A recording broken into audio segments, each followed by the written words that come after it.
Excited to have my next guest back on the show. It's custom made Cody Durden, who's coming off his performance of the night victory over Matt Schnell at UFC Vegas 97 this past Saturday. Cody, I know life is going pretty good for you right now. How you feeling, my man? Man, feeling like $1 million. Well, like a quarter million bucks. Yeah, man, just good, man. I mean, it's crazy.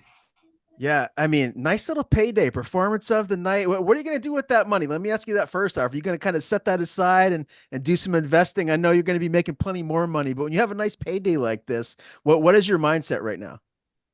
Man, I just gotta invest my money. I can't be out here spending money on stupid shit that I'll never see again. So yeah, invest it so that I have a life outside of fighting whenever I'm done fighting. So yeah. Smart move. You took this note on very, very short notice. Was it 4 or 5 days? 4 day notice, yeah. 4 day notice. What was your mindset when you got the call and you decided to take this fight? Did you have like a certain kind of mindset going into this performance? No, I mean, honestly, all week I was asking my wife, I was like, man, what are we doing here? What the fuck are we doing here? You know what I mean? So Labor Day was Monday, last Monday, not yesterday, but the Monday before. And so me and my wife went out on Sunday night, and yeah, I got pretty intoxicated. And on Monday I laid in bed all day with a hangover, and then I went to sparring on Tuesday.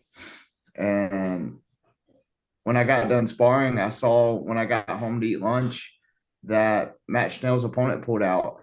And so I put my name in the hat on Twitter. I was like, I said, teammate, friends, or family, I'm here to fight. I don't care. Let's make it happen, Matt Schnell, with all due respect.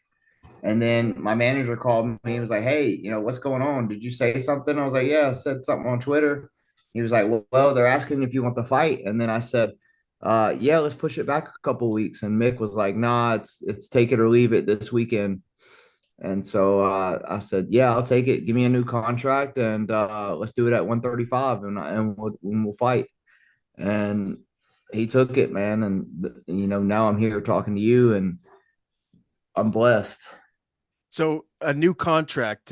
So you have a new 4 fight deal now. That was the first fight on your new contract. Right.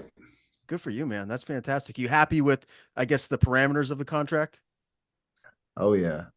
Okay, very good. Yeah. So as you I'm said, good. you took the fight at 135. Obviously, you do normally fight at flyweight. What were you walking around at? How much weight did you have to cut to get down to 135? So 3 weeks ago, I had a staph infection on my arm. You can kind of see the scar right there. Yep. And so I was out for 9 days away from training. Kind of got depressed, was drinking a lot. And then I came back and I practiced for 1 week. And then um, I took the fight the next week, Tuesday. So I literally had like 10 days of training for that fight. Did you feel real confident with where you were at going into the fight? Did you feel like you could be the best version of yourself, which obviously you were?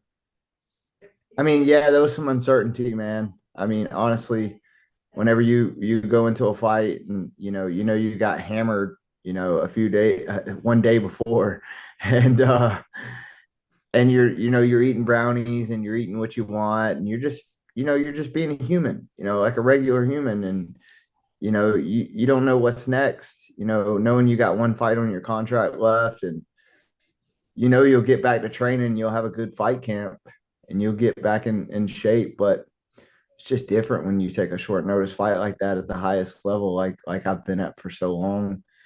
I think the last fight camp with Bruno Silva, everything went right. 8 weeks of straight training at the dorm rooms in Coconut Creek, Florida. Uh, Strict diet, just everything was going right, so I didn't see how it could go wrong, and it still didn't go my way. So for everything to be going so wrong and then it goes my way, it's kind of weird, man. Yeah. Like it's crazy, you know. Everybody's like, "Are you ready? Are you ready?" And my answer was like, "I don't know. We're gonna find out Saturday." Yeah. With how dangerous the game that you guys play is, and with I guess the likelihood of all these short notice fight opportunities, is going out and drinking or getting inebriated, is that something that you're gonna do again soon? Like, I know we're all humans, I like to drink myself too, but like with you being in the UFC, just finding fighting getting this new contract, is that something that you're gonna take a chance and do again, or do you feel like maybe this was a learning lesson? No, I don't think I'm gonna take another short notice fight. I think this was a one off, you know. I got what I wanted out of it, which is uh, a, a home with the UFC. You know, I didn't want to be one of these fighters looking for a job again. You know, I got Right. exactly what I wanted out of it, and with big risk, there's big reward. And so you know, I've been holding the fucking door open. You know, so now we just stepped right in. You know, we're in the next room. Well, good for you, man. And again, what a performance. Run me through, I guess, the game plan when you're going in to fight someone like Matt Schnell. Obviously, you know, he's a well-rounded fighter. Did you feel like he was going to try to do something specific going into the fight? Nah, man. I mean, the game plan was get in there and punch him in his mouth. That was honestly the game plan, you know. You can tell actually I didn't look as sharp as I normally do, you know, not checking leg kicks and being heavier than normal. And I'm still fast, you know, I'm still a good fighter. I know how to fight. But just different when you're trained up and when you're eating correctly and drinking correctly. And um I just felt like my timing was off and my precision was off. But that's what to expect with 4 day notice, you know, coming off the couch, training with a, you know, not training with a staph infection, stuff like that. Right. You know, one thing I noticed watching the fight is you just looked to be the bigger guy. Like you just look thicker than him in there. Did you feel like there was a strength advantage when you were in there against him? Yeah. Yeah, I did. I felt like I was thicker. I felt like he was faster in the pocket. Um, but man, I'm a veteran, bro. I adjust on the fly. You know, after he hit me with that first, you know, two shots in the first round, you know, I knew exactly what to look for. Run me through the anaconda choke, how it presented itself, and when you knew you had it locked in. Yeah, man, I knew you know, everybody knows I do an anaconda choke. So I knew that he was doing the proper defense all week, which was pulling his arm back. And I said it, I'm gonna fake the anaconda and I'm gonna go straight for the ninja choke. You know, if he pulls his arm back, and he fell right into the trap. And you locked it in and earned performance of the night, my man. I think it's come out and he said that he did retire. He left his gloves in the octagon. Did you talk to him post fight? Like, what did he tell you? Yeah, yeah, we talked to each other on the phone. We got each other's number.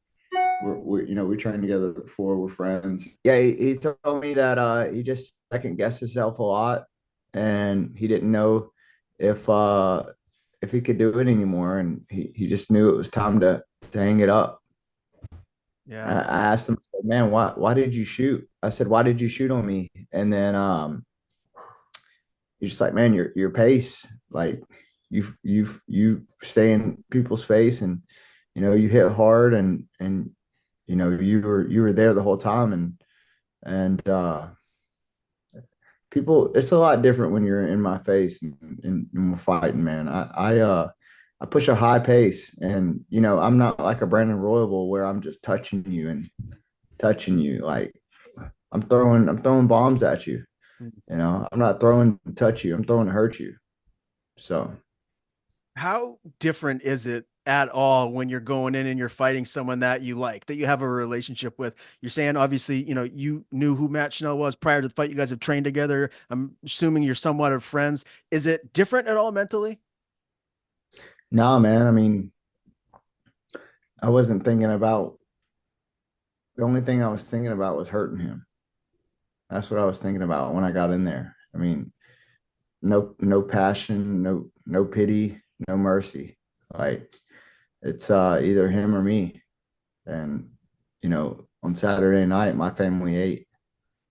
Yeah, man, there's no doubt about that. Tell me how you celebrated it with the food and everything. I think I saw on your Snapchat that you and the wife went to Steak and Shake. I don't know what that is, so tell me a little Man, bit about it. I ate like you don't know what steak and shake is, man. It's like No. a burger, fries. Man, I ate like three times that night. I went to Tayo's, uh, this like Asian cuisine, and then I went to a breakfast spot, got some bacon, some eggs, and then I went to the first thing we went to was Wingstop. Then we went to Tayo's. Then we went to Steak and Shake, and then I went to at the end of the night. It was like 4:40 in the morning. I went and got some breakfast, and I hit the bed at 5 a.m. Well, you So it deserve was it. all nighter. It was an all nighter for me, and then I was back up at 7, and I was on the at the airport by 10:30. So Wow. yeah, man, I'm tired now. I'm I shot can out. just imagine. Do you like In and Out? Are you an In and Out guy? Yeah, Okay. Because I'm on the East Coast, but I used to live out west myself. So I've had the pleasure of having In and Out plenty of times, and I love it. I know it's huge out there, so I don't know if that's like a normal go-to for you post win. yeah. So what you think? Which things? Who do you think's next, Ryan? For you? Yeah, Whew. Well, you're 12th or 13th? Are you 13th in the division still? yeah. 13. Bruno's ahead of me, and Tagir's ahead of me, but. Yeah. Man, give me a rematch with either one of those guys, you know? I learned a lot from the Tagir fight, and I learned even more from the Bruno fight, being overzealous, being being too aggressive, um, forcing the finish. You're gonna see a different fighter next time I have a full training camp, man. I'm confident in it. I'm a real pro, dude. I might do things outside of the cage that I shouldn't do sometimes, like go out drinking or eating bad food, but I'm in the gym every day, bro. I get to the gym at 9, I get home at 2 p.m., try to get a little hour or two nap, and then I'm back at the gym by 5:30, so it's twice a day and it's all day really. It's a full-time job. It's the only thing I got. Like I said, man, I don't know if I'm the best. I don't know if I'm gonna be the best, but I want to be the best. If the UFC came to you right now and gave you a choice of who you'd want your next opponent to be, if it's one of those guys, if you get one of those rematches, is there one that you want more than the other? Man, if they came to me right now, I would love to fight um Kaka France. Screw the rematch. That's in the past. I don't even care about those guys. One can't make weight, and the other one, he fights once a year. So they both fight once a year. I mean, this game changes so fast, man. You gotta keep fighting. You know. Yeah. So So we'll see. it looks like right now Kai might get the next title shot against Pantoja. If that's the case, who do you think wins that fight? Pantoja. I know he's got some roots there close to where you're at down there in Florida. Do you think he beats him fairly easily, or do you think this is a close fight? No, I think he beat not easily, but convincingly. Yeah. I have to tell you, I was very surprised to see what Kai did to Steve Urseg. I thought that Urseg was going to win that fight. Did that surprise you? No, I didn't think Usyk was gonna. I was surprised that Usyk, stayed in as long as he did. Like I had Pantoja by second round submission, and it just showed you, like, dude, Usyk's a big flyweight. He's got big legs. He's a solid flyweight. Solid striking, solid jiu-jitsu, good get ups. Yeah, I mean. thing about it is, bro, I know I can compete with them. I know I can compete with all of them. I train with Pantoja. I've trained with Kyoji Horiguchi. I train with all these guys, man. And I wouldn't sit here and tell you that I could compete with them if I couldn't, Right. because I know I can. Is there someone in the top five, like a Brandon Royval, Moreno, like someone that you feel like would be your most difficult challenge, or do you not even think like that? No, I mean honestly, I don't even think like that. Like I don't even it don't even matter to me, you know. Um, at the end of the day, if you know, if I'm gonna make my way to a title, cool. If I don't, oh well, you know, like I'm here to make money and try to be the best. That's all I can do. I saw Andre Lima called you out after his victory. I Dude, don't. he called me out like let's get it, brother. Like, dude, I just walked past you at the hotel. Like you just saw me. And I didn't even see that. I didn't even see that, message or that little call out or whatever. Was it on IG? He commented on a post or something. It was their Twitter or X, one of the two. Yeah, yeah. See, I didn't even see that on X, but dude, if you got something to say, like, bro, I'm right here in your face. I walk right by you. Like, say it. Get your translator, have him say it to me. Don't call me out and then like I'm right next to you. I'm in the elevator with the guy.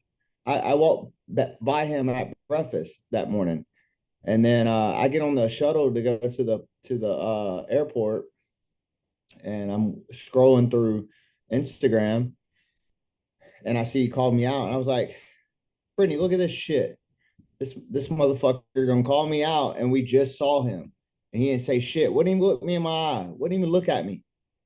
You know what I mean? So it's like every time I was around him, bro, we were cutting weight right next to each other.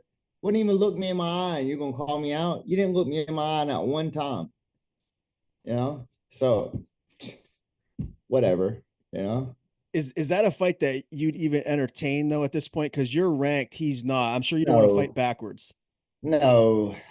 I mean, I'm not worried about that kid, man. Like, look at the level. Look who I fought. Look at the level I'm on. Look how I'm fighting, even though I lost to Bruno Silva. Like, come on, man. You think I want to take a step backwards like that? Like, what do you got? Two wins in the UFC? So, like, it's craziness, bro. As far as the time frame of when you'd like to fight next, like you said, you wanted to get a full camp in. I think UFC Tampa would make a lot of sense at the end of the year. Is that something that you have kind of circled? Let's go, baby. That's about UFC Tampa. I don't know how far Tampa is from Atlanta, but it's not too far, I suppose. Um, yeah, I mean, makes sense. Yeah. Yeah, if it makes money, it makes sense. That's how I look at it. So might be in there. Makes sense to me. I can't wait to see you back in there. I want to get your take on a couple of things real quick. Demetrius Mighty Mouse Johnson recently retired. How would you rank him all time? When you look at the smaller weight classes, 125, 135, a lot of people consider him the greatest of all time, pound for pound. Like, where do you feel like he fits in that list? Hey, he's top five for sure. Top five for sure. You can't be denied. You know. When you look at some of those guys that are all timers right now in those weight classes, can you give me a couple of other names? Like, do you feel like TJ Dillashaw with the PEDs and everything, like his legacy's kind of stained? Like, is that someone that you would consider Yeah, top? bro. The guy was on PEDs his whole career. I mean, look at Henan Barral versus TJ Dillashaw, fifth round throwing fucking like he started better than he started in the first round. Like, and it's the fourth, fifth round, and you've had a hard fight. It's just, dude, man, that guy's been cheating forever, bro. I mean, you're talking about blood doping. You're talking about not slowing down at all, not getting tired at all. I mean, it's cheating, bro. Look what Lance, if Lance Armstrong can come back from cancer and come back and beat every person in the world from blood doping, then you're not even in the question. Okay. One other question I had for you regarding someone, former champion, Henry Cejudo. He's teasing a return to flyweight. Do you think that's smart for him to come back and want to go back down to 125 after already making the move up to 135? Bro, come on, bring it. I want to fight him. Let's go. I'll fight him. We can fight in UFC Tampa. Bring your little short ass down. He had something to say after I lost to Bruno Silva, his teammate, his ex-teammate. What he don't know though is that Bruno Silva left him, left his gym. Where's the loyalty at with that? And you talking about your teammate? No, he ain't your teammate. He left your gym, bro. He moved across the freaking United States. And then another one is you didn't say nothing after I won that $50,000 bonus. I got more wins than him, and I got way more wins than him in the last 4 years. I don't think he's won a fight in 4 years. Obviously, we know how decorated his wrestling is, but you're an elite wrestler yourself. How do you feel like that would play out, which is your wrestling ability versus his? I'm not coming in there to wrestle, Ryan. I'm coming in there to knock his ass out. I'm coming in there to fight. I'm coming in there to give you the most entertaining fight you've ever seen. Everybody keeps talking about my wrestling, but the last three fights I've shot zero times. So Yeah, that's true. You're getting in there and you're throwing hands, man. Do you feel like that style, that fan friendly style, or just tell me how much have you noticed like just the fans gravitating towards you and just your popularity rising because of your style? I mean, I don't really know honestly because I think I'm banned on IG. I got 215,000 views and interactions and stuff on IG, and I just hit 21,000 followers, and I'm like, dude, I've been stuck at 20,000 followers for like 3 4 years. I'm like, what the hell is going on? So like for this fight, right? I gained like only gained like 400 followers, and I lost like 500. And I'm like, dude, I see I get followers every day, like follow, follow, follow. And dude, something's going on. We got to talk to Mark Zuckerberg for real. I don't know Yeah. what it is. Something's going on with my dude. You got 215,000 views in your on your profile, and I see I have 500 new followers. Uh, the next day, 500 followers. I'm like, man, how come every time I get 500 followers, I get 496 unfollows? Something's going on. Yeah, that is strange. It would make sense that you For would three continue to be years. growing. That's very bizarre. You'd have to talk to someone that's a little bit more social media savvy than me to find out what's going on because that makes sense. You're that should be growing. Your account should be growing for sure. 100%, bro. Like I get so many messages. I mean, I can't even respond back to all the messages. And I've been trying.